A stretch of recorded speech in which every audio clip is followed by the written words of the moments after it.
Today, we're diving into one of the most shocking events in World Cup history, the legendary 7-1 defeat of Brazil by Germany. You might be asking yourself, what myth of Brazilian football was shattered that day?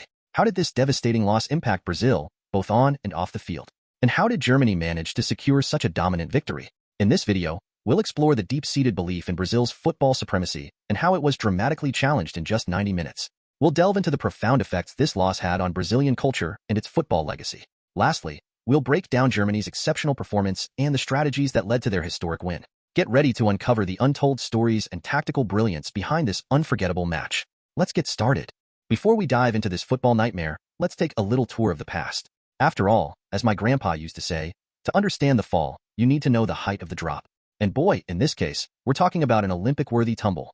Let's go back to 2013. Brazil had just won the Confederations Cup at home, giving Spain a thrashing in the final.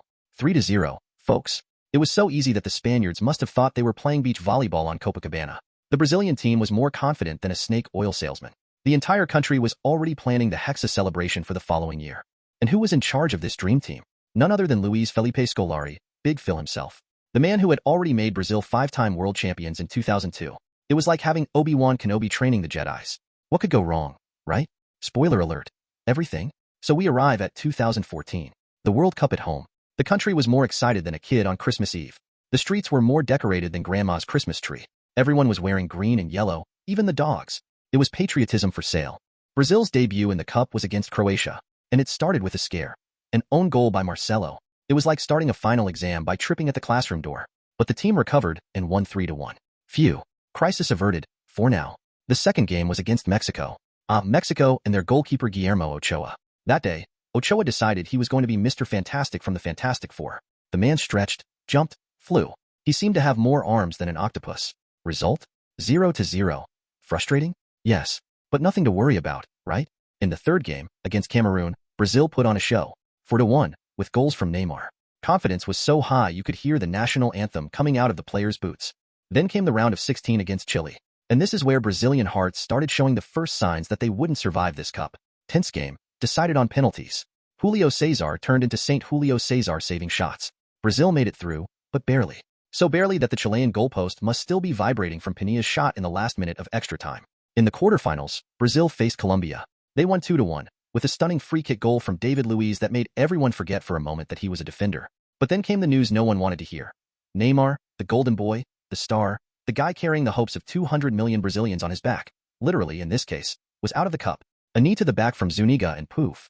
There went the dreams of the Hexa. While Brazil was preparing to be the perfect host, across the Atlantic, Germany was plotting its own success story. The Mannschaft, as the German team is known, arrived in Brazil with a clear mission: to win their fourth world title. Germany, my friends, wasn't joking around. They came to the cup more prepared than a Boy Scout at camp. Coach Joachim Low, with his soap opera heartthrob looks and impeccable tactics, had assembled a team that was a true football-playing machine. In the group stage, Germany already gave a taste of what was to come. In the first game, they applied a resounding 4-0 to Portugal. Cristiano Ronaldo left the field looking like he'd swallowed a whole orange. In the second game, a sweaty 2-2 draw with Ghana showed that even superheroes can have bad days. But in the third game, they came back strong. 1-0 against the United States, in a match that made the Americans understand why the rest of the world calls this sport football, not soccer. In the round of 16, Germany faced Algeria. And here, folks, we had a moment of, is the house of cards about to fall? The Germans sweated their shirts, literally. The game went to extra time, and only then did Germany manage to win 2-1. It was a bigger scare than watching a horror movie with the volume maxed out. In the quarterfinals, the challenge was France. Now, imagine the scenario. Germany versus France, a rivalry older than the fight between dog people and cat people. The match was tense, one of those nail-biters. But with a goal from Mats Hummels, Germany secured a 1-0 victory and a place in the semifinals. And that's how we arrived at that fateful July 8, 2014. Germany versus Brazil. The clash of titans. Well, at least that's what everyone expected. The Mineiro was more packed than the Sao Paulo Metro at rush hour. The anticipation was greater than the line at an all-you-can-eat pizza place on discount day. Brazil took the field with Bernard in place of Neymar. Yes, Bernard. It was like replacing a Porsche with a Beetle in a Formula One race. Nothing against Bernard, but, well, you get the idea. The first few minutes were balanced. Brazil even created some chances. The crowd shouted, supported, believed. But at 11 minutes, bam, Thomas Müller opens the scoring for Germany. Okay, it's just one goal, we thought. We can turn this around. Oh, sweet delusion. What happened in the next few minutes was something not even the craziest Hollywood screenwriter would dare to write. It was an avalanche of goals, one after another. Fast, merciless, surreal. It was like watching a traffic accident in slow motion, except instead of cars, it was the hopes of an entire nation being destroyed. Close made it 2-0 at 23 minutes. 2 minutes later, Cruz scored the third. 2 more minutes, and Cruz scores again. 4-0. At this point, Brazilian fans in the stadium looked like they had just seen a ghost. Or rather, 7 ghosts dressed in white running across the field. But wait, there's more. At 29 minutes, Khedira makes it 5-0. I repeat, 5-0. In less than half an hour of play.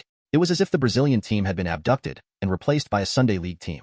And that's offensive to Sunday League teams. The cameras showed fans crying, praying, begging to wake up from that nightmare.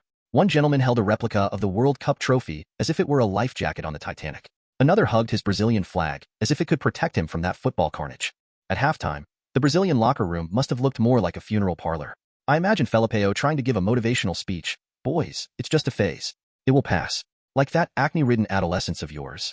Meanwhile, in the German locker room, Joachim Low was probably more concerned with containing his players' laughter. The second half began and, miraculously, Brazil didn't concede a goal in the first few minutes. Phew. Small victories, right? But Germany, probably bored with so much ease, decided to score 2 more, just to keep up the habit. Skirl scored the 6th at 69 minutes and the 7th at 79. When everyone was already considering changing sports, how about cricket? Oscar scored for Brazil at 90 minutes. 7-1. Ladies and gentlemen, 7-1. It was like winning the lottery, but in reverse. Brazil had just entered history for all the wrong reasons. It was the Mineirão, the younger and much uglier brother of the Maracanazo of 1950.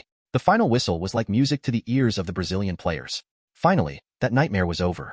David Luiz, with that hair that looked like a poodle on a humid day, was crying as if he'd watched Marley and Me for the 10th time. Julio Cesar looked like he wanted to dig a hole in the pitch and bury himself right there. And the Germans? Well, they were so shocked by their own performance that they didn't even know how to celebrate properly. It was as if they'd gone fishing for sardines and come back with a whale. In the days that followed, Brazil went into national mourning. Newspapers around the world tried to find words to describe the indescribable. Humiliation, disgrace, catastrophe were some of the milder ones. A German newspaper had the audacity to publish, "Sorry, Brazil. Ah, thanks, folks." That surely made everything better. Brazil still had to play the third-place match against the Netherlands. Spoiler, it didn't go well. They lost 3-0. At this point, it didn't even hurt anymore. It was like getting punched after falling from a 10-story building. Years have passed, but the 7-1 remains the elephant in the room of Brazilian football. It's that story everyone knows, but no one wants to remember. It's like that embarrassing photo from your emo phase that your mom insists on showing to visitors. Tite, who would become the national team coach a few years later, said that the 7-1 is like a ghost. Well, if it's a ghost, it's the Casper kind, because it appears everywhere and all the time to give Brazilians a scare. It's that topic that always comes up when you least expect it, like income tax or a surprise visit from your mother-in-law. But not all is lost. The 7-1 taught us several valuable lessons. For example, 1. In football, as in life, it's always good to have a plan B. And ACDE. 2. Not every host knows how to throw a good party. 3. Sometimes it's better to watch a comedy than a football game. At least you know when to laugh. 4. Never underestimate the power of 7 angry Germans chasing a ball. 5. If you think you're having a bad day, remember, you could be a Brazilian player on that day. In the end, the 7-1 became more than a football score. It became a meme, a joke, a cultural reference. "This is uglier than Brazil versus Germany" became a common phrase to describe any disastrous situation. But you know what's most incredible? Brazilian football survived. Yes, it stayed down for a while, cried a lot, ate a lot of ice cream while watching romantic comedies, but it got back up. Because that's what Brazil does. It falls, gets up, dusts itself off, and comes back stronger. Even if that comeback takes a little while and involves a few thrashings along the way. So, the next time your team loses 1-0, remember, it could be worse. Much worse. You could be Brazilian on July 8, 2014. And if you are Brazilian and reading this, well, at least now you can laugh about it, right? Right? Anyone? Please laugh with me. This story is too sad to bear alone. And so, my friends, ends our odyssey through the most tragic day in Brazilian football. A story that proves that football, like life, is full of surprises. Some good, others, well, let's say they make you want to hide under the bed for a week. Don't forget to subscribe to the channel to follow the most epic tales in the football universe.